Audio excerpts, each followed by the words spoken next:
আজকে বানাবো ভোগের লাবড়া। শুকনো খোলায় শুকনো লঙ্কা, পাঁচফোড়ন, ধনে, মৌরি আর জোয়ান নিয়ে নিলাম।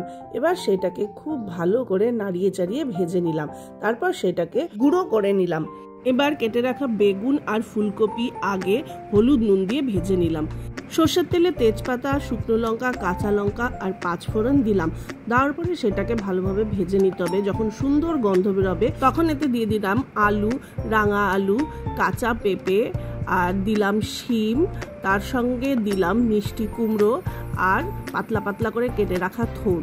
সব সবজিগুলোকে খুব ভালো করে নাড়িয়ে চাড়িয়ে ভেজে নিয়ে তার মধ্যে দিয়ে দিলাম পরিমাণ মতো নুন, হলুদের গুঁড়ো। এবার এর মধ্যে দিলাম পালং শাক আর পুঁই শাক।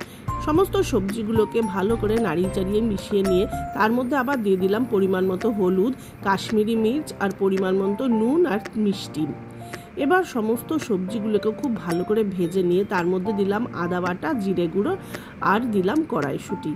ভেজে রাখা ফুলকপিগুলো এই সবজির মধ্যে দিয়ে দিলাম। পুরো রান্নাটা ঢেকে আর ধিমি আঁচে হবে, এর মধ্যে কোনো জল পড়বে না। সমস্ত সবজিগুলো 90% সেদ্ধ হয়ে গেলে তার মধ্যে দিয়ে দিতে হবে ভেজে রাখা বেগুনটা। সেটাও ভালোভাবে সেদ্ধ হয়ে গেলে তার মধ্যে দিয়ে দিতে হবে ভাজা মশলা। ব্যাস, লাবড়া রেডি।